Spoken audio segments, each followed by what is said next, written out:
Hey everyone, welcome to week 11 of fantasy football. A couple things to get right into. First, I am so frustrated. Come on. I got a little soundbite for you I need to play because it says exactly how I feel, thanks to good old Vince Lombardi. In case you missed it, I will play it again.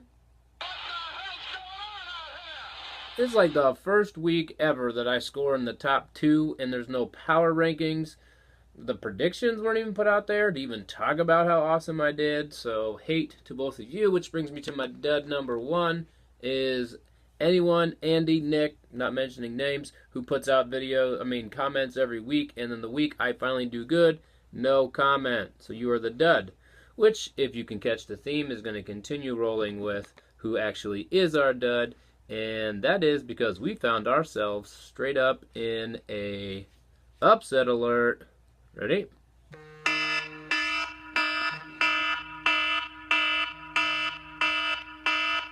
Yeah, that's right, John Davis. You lost to me. You are the dud. That's embarrassing. And the best part is, it wasn't even close.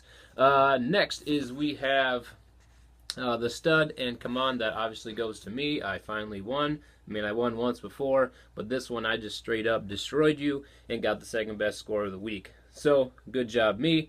And let's get on to our games for this week. Our very first matchup would be myself and Nick, which I still only have 2 wins, so we're still playing what has to happen. Alright, so what has to happen for me to win? Carson Wentz is going to go for 5 touchdowns. Adrian Peterson's going to run for 100. Crow has got to run 2 touchdowns on the Jaguars. And I need whoever this Eckler dude is I picked up, 2 touchdowns from him as well. On the other end, what has to happen? Matt Ryan has to suck against Seattle, which there's actually hope there. And no touchdowns from your running backs. Wide receiver has to get injured. Let's go with Keenan Allen. He's due. And I'm already screwed because Pittsburgh put up 21 points. Nick, you're going to win this one because I don't think that stuff's going to happen.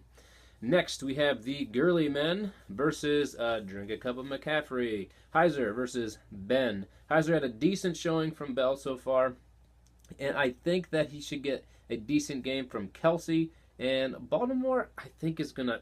they're so weird every week, but I think they're going to have a good defensive game.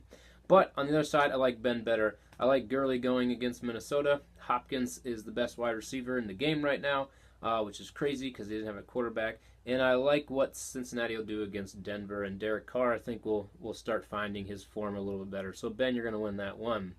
Next, we have Andy finally playing without Elliott and Chris. And I think this one is going to go to Chris. I'm going to say it right from the beginning because I like what Gordon will do against Buffalo. I think that Jeffrey will get another touchdown. And I'm interested to see what Ajayi does now that he's there. I think Blunt is done for. On the other side, I don't think Diggs is going to have his normal game because he's playing the Rams. Fitzpatrick is a loser. And Murray and Darkwa are not your typical good running backs, Andy. So it's just not a good game for you. Next man up, which I believe is Jim and his New Orleans Saints running back team versus Tyler, who had an incredible night from Antonio Brown and an okay night from his kicker. So really, can you make up? And I actually think that you can. So let's look at it. I think Ingram and Kamara both do good because that's what the Saints do. They just give those two the ball.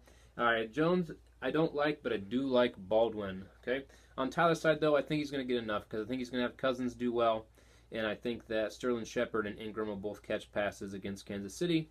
So I like Tyler on this one, mainly because he got so many points from Brown.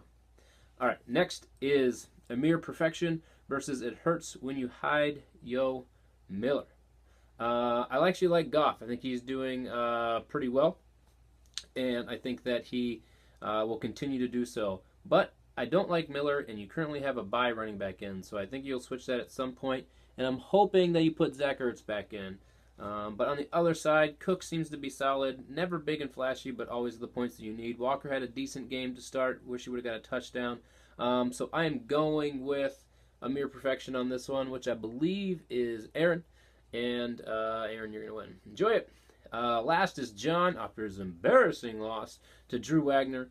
And I'm just rolling right from the beginning that I think Tom Brady's going to have a good game. I like McCoy. Fournette, I don't actually know if he's going to play. If he does, he'll have a decent game against the Browns. but I like the Deion Lewis pickup. He seems to be their #1 dude right now. On the other side, Stafford's a little bit inconsistent for me, but you did get a really good game out of Matthews, but I just don't see it coming from Landry. Gronk's not his normal self. Crowder is not the player he was last year. So I'm rolling with John making a little comeback this week since he got embarrassed last week. All right, that's my picks for this week.